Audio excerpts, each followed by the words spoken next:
নমস্কার, দেখছেন কলকাতা টিভি। আপনাদের সঙ্গে রয়েছে আমি ঋষিকেশ। শুরু করছি সংবাদ সারাদিন। মুখ্যমন্ত্রী মমতা বন্দ্যোপাধ্যায় সুপ্রিম কোর্টে প্রধান বিচারপতির বেঞ্চে এসআইআর মামলার শুনানি এবং সেই শুনানিতে সওয়াল করেন মমতা বন্দ্যোপাধ্যায়। ইতিমধ্যে সেই সওয়াল শেষ হচ্ছে। পরবর্তী শুনানি আগামী সোমবার জানিয়ে দেওয়া হচ্ছে সুপ্রিম কোর্টের পক্ষ থেকে।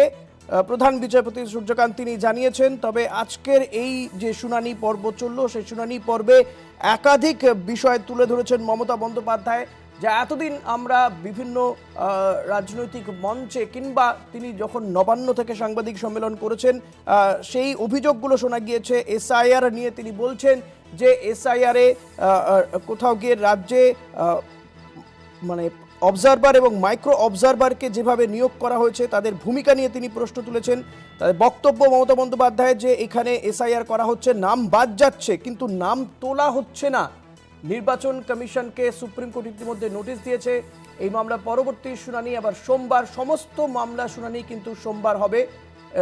এই এসআইআর মামলার পরবর্তী শুনানি। এবং মমতা বন্দ্যোপাধ্যায় তিনি খোদ আজকে সওয়াল করেন, মানুষের ওপর বুলডোজার চালিয়ে দেওয়া হচ্ছে এসআইআর এর নাম করে। এই কথা বলেন। লজিক্যাল ডিসক্রিপেন্সির নাম এভাবে বাদ দেওয়া যায় না। লজিক্যাল ডিসক্রিপেন্সির নাম করে নাম বাদ দেওয়া হচ্ছে বলে তিনি সুপ্রিম কোর্টে দাঁড়িয়ে সওয়াল করেছেন, অভিযোগ করেছেন। মানুষের উপর বুলডোজার চালানো চক্রান্ত হয়েছে বলে দাবি করেছেন মমতা বন্দ্যোপাধ্যায়। সুপ্রিম কোর্টে আজ সওয়াল করেন মমতা বন্দ্যোপাধ্যায়।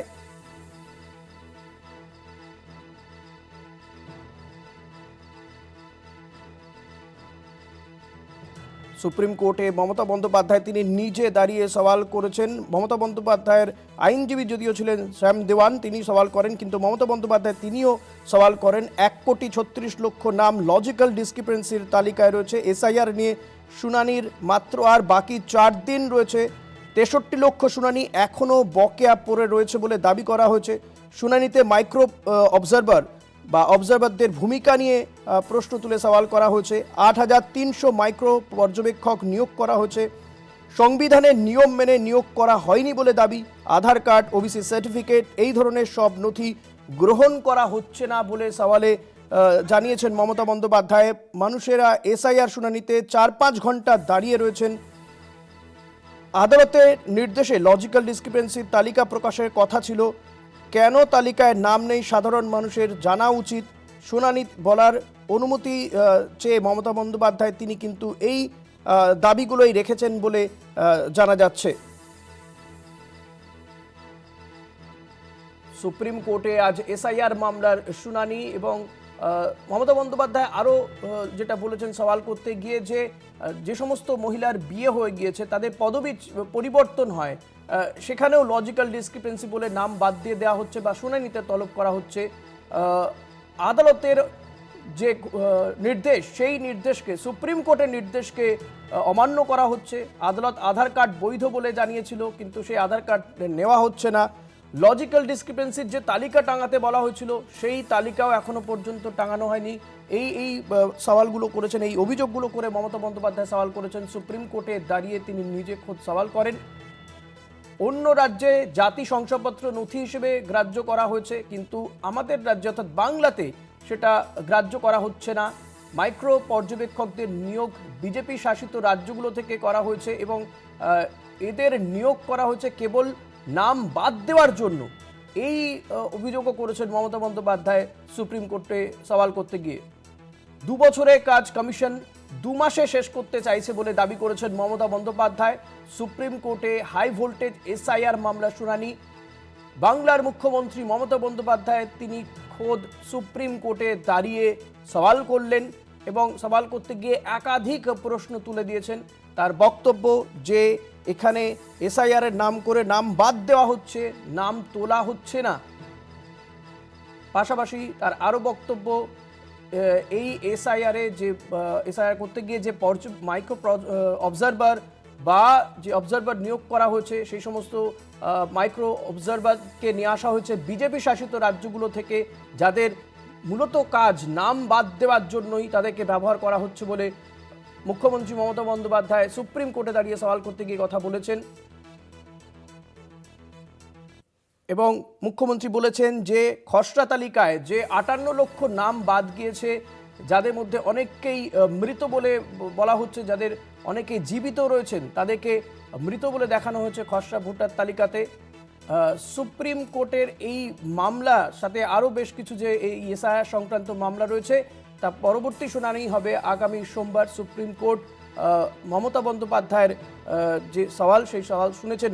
আজ কি হলো সুপ্রিম কোর্টে এই শুনানি পর্বে, মমতা বন্দ্যোপাধ্যায়ের সওয়াল, সমস্ত কিছু নিয়ে কথা বলবো পীযূষ কান্তি নাগের সঙ্গে। পীযূষ, দেখো, আজকে শুনানির শুরুতেই আইনজীবী শ্যাম দেওয়ান বলেন যে 50,000-এর বেশি নামের ক্ষেত্রে যে খুবই সামান্য গরমিল দেখা যাচ্ছে, কিন্তু 2002 সালের ইলেকটোরাল রোল ছিল বাংলায়, কিন্তু এবার সেটা ইংরেজিতে।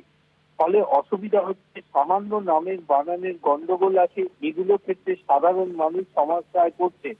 প্রধান বিচারপতি সূর্যকান্তের উত্তরে বলেন, রাজ্য সরকার যদি কিছু উপযুক্ত আধিকারিকদের কাজে নিযুক্ত করে যাতে সহযোগিতা করতে পারে কমিশনকে, যারা নির্বাচন কমিশনকে জানাতে পারবে এগুলো সামান্য ভুল। মমতা বন্দ্যোপাধ্যায় এরপরই প্রধান বিচারপতির দৃষ্টি আকর্ষণ করে তিনি সওয়াল শুরু করেন। তিনি বলেন, আমি কমিশনকে সবার চিঠি লিখেছি, কমিশন কোনো উত্তর দেয়নি, সেই জন্যই আমি আদালতে সওয়াল করতে চাই, অন্তত 5 মিনিট আমাকে সময় দেওয়া হোক। উত্তরে প্রধান বিচারপতি বলেন যে পশ্চিমবঙ্গের জন্য লিগাল টিম রয়েছে, তারা যথেষ্ট বলেই মনে হয়। কমিশনের আইনজীবী এর উত্তরে বলেন, আমরা সবে লিস্ট হাতে পেয়েছি, 2-1 দিনের সময় দেওয়া হোক, তারপরে এর উত্তর দিতে পারবো। এরপরেই মুখ্যমন্ত্রী মমতা বন্দ্যোপাধ্যায় আদালতের উদ্দেশ্যে বলেন, এসআইআর প্রক্রিয়া করতে নাম বাদ দেওয়ার জন্য, নাম যুক্ত করার জন্য নয়। মহিলাদের বিয়ের পর তাদের টাইটেল পরিবর্তন হয়, সেটার জন্য কি নাম বাতিল করা যায়? যখন রাজ্যে ফসল চাষের সময়, সেই সময় এই এসআইআর প্রক্রিয়া করা হচ্ছে, আধার কার্ডকে প্রাধান্য দেওয়া হচ্ছে না। প্রধান বিচারপতি জানান যে আধার কার্ডের সীমাবদ্ধতা আছে। মমতা বন্দ্যোপাধ্যায় উত্তরে বলে, 100 জনের বেশি বিএলওর মৃত্যু হয়েছে, মাইক্রো অবজারভাররা তারা নাম বাদ দিচ্ছে, তারা সমস্ত নাম বাতিল করছে, মাইক্রো অবজারভারদের বিজেপি থেকে আনা হচ্ছে। প্রধান বিচারপতি নির্বাচন কমিশনের আইনজীবীর উদ্দেশ্যে বলেন যে মাইক্রো অবজারভারদের আরো সংবেদনশীল হতে বলুন। পাশাপাশি রাজ্যকে নির্দেশ দিয়েছে, রাজ্যের গ্রুপ বি আধিকারিকদের নাম আদালত তার দেশে যারা লজিক্যাল ডিসপিউট কাজে সহযোগিতা করবে। মমতা বন্দ্যোপাধ্যায় আদালতের কাছে আবেদন জানান যে হাত জোর করে যে গণতন্ত্রকে রক্ষা করুন। পশ্চিমবঙ্গে বুলডোজার চালিয়ে ভোটারদের নাম বাদ দেওয়া হচ্ছে। এরপরেই প্রধান বিচারপতি নেতৃত্বে 3 বিচারপতির বেঞ্চের নির্দেশ, আগামী সোমবার জাতীয় নির্বাচন কমিশনকে এ বিষয়ে তাদের অবস্থান জানিয়ে হলফনামা দিতে হবে। আগামী সোমবার এই মামলার শুনানি গ্রহণ করবে সুপ্রিম কোর্ট। পীযূষ, এক্ষেত্রে কমিশনের আইনজীবী তাদের কি বক্তব্য ছিল? কারণ মমতা বন্দ্যোপাধ্যায় তিনি একাধিক অভিযোগ করেছেন এবং কার্যত মমতা বন্দ্যোপাধ্যায় যেভাবে সওয়াল করছিলেন, আমি জানি না যে এই মানে আমাদের দেশে কোনো সিটিং মুখ্যমন্ত্রী তিনি এভাবে গিয়ে সওয়াল করেছেন কিনা, কার্যত নজিরবিহীন ঘটনা ঘটলো। কিন্তু মমতা বন্দ্যোপাধ্যায় যে অভিযোগগুলো তুলছিলেন বা যে দাবি, তার যে সওয়াল, এক্ষেত্রে কমিশনের আইনজীবীর কোনো বক্তব্য ছিল? দেখো, কমিশনের আইনজীবীরা কিন্তু পরিষ্কার জানিয়েছেন যে তাদের হাতে এখনো পর্যন্ত যে বিষয়ে তিনি অভিযোগ করছেন এবং যে মামলার প্রেক্ষিতে তিনি তিনি অভিযোগ তুলছেন, সেই কাগজ বিস্তারিতভাবে কমিশনের হাতে এসে পৌঁছয়নি এবং কমিশন সেগুলিকে না দেখে এ বিষয়ে কোনো উত্তর দেবে না, তাই কমিশন সময় চান। তবে কমিশন এর পক্ষ থেকে একটি অভিযোগ করা হয় যে রাজ্যের কাছ থেকে কোনো রকম সহযোগিতা না পাওয়ার জন্যই মাইক্রো অবজারভার নিয়োগ করা হয়েছে, যার প্রতিবাদ জানান রাজ্যের মুখ্যমন্ত্রী। তিনি আদালতের কাছে বলেন যে কমিশন যে অভিযোগ করছে সেই অভিযোগ সঠিক নয়।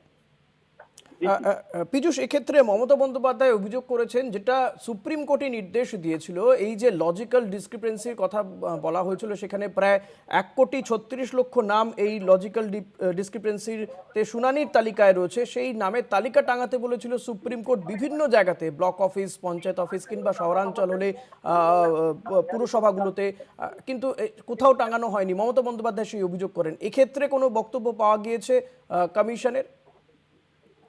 দেখো, কমিশনের পক্ষ থেকে কোনো বক্তব্যই কিন্তু আজকে পরিষ্কারভাবে বলা হয়নি।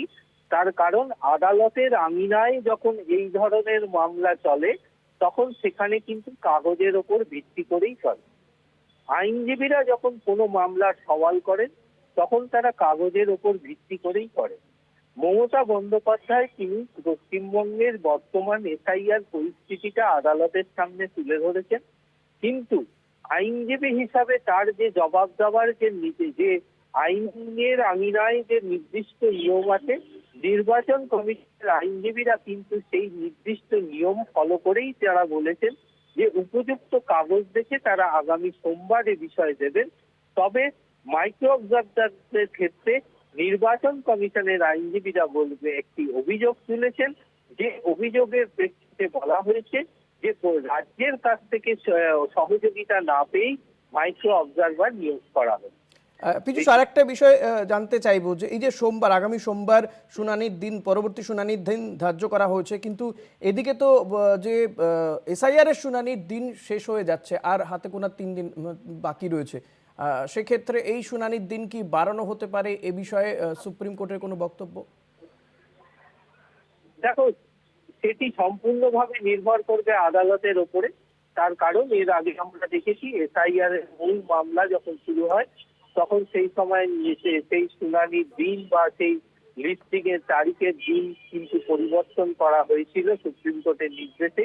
অর্থাৎ পরবর্তীকালে আদালত যদি মনে করে যে সমগ্র মামলাটি শোনার পর যে এর শুনানির সময়সীমা বাড়ানো প্রয়োজন বা এক্ষেত্রে কিছু অ্যাডিশন অল্টারেশনের প্রয়োজন আছে, সেক্ষেত্রে আদালতের সেই ক্ষমতা আছে সেই নির্দেশিকা জারি করার, যার ফলে অ্যাডমিট কার্ডকে ইমপ্লিমেন্ট করা, আধার কার্ডকে ইমপ্লিমেন্ট করা, যেগুলি কিন্তু জাতীয় নির্বাচন কমিশনের 11টি তালিকার মধ্যে ছিল না, তা কিন্তু আদালতের নির্দেশেই নথিভুক্ত হয়েছে।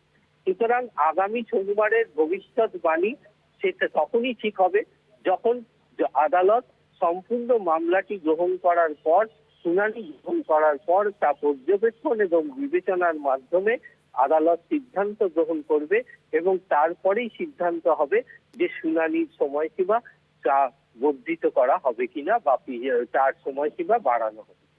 পীযূষ, আপাতত অনেক ধন্যবাদ তোমাকে। কথা বলছিলাম আমাদের প্রতিনিধি পীযূষ কান্তি নাগের সঙ্গে। সুপ্রিম কোর্টে সওয়াল মুখ্যমন্ত্রী মমতা বন্দ্যোপাধ্যায়, এসআইআর মামলার সওয়াল করেন মমতা বন্দ্যোপাধ্যায়। একাধিক অভিযোগ, সওয়াল করতে গিয়ে তিনি একাধিক অভিযোগ করেছেন নির্বাচন কমিশনের বিরুদ্ধে। তার বক্তব্য যে এই যে মাইক্রো অবজারভার নিয়োগ করা হয়েছে, বিজেপি শাসিত রাজ্যগুলো থেকে মাইক্রো অবজারভারদের নিয়ে আসা হয়েছে শুধুমাত্র নাম বাদ দেওয়ার জন্য। এসআইআর এর পরে ফলে নাম বাদ যাচ্ছে, কোনো নাম তোলা হচ্ছে না ভোটার লিস্টে, এমনও অভিযোগ করেছেন মমতা বন্দ্যোপাধ্যায়।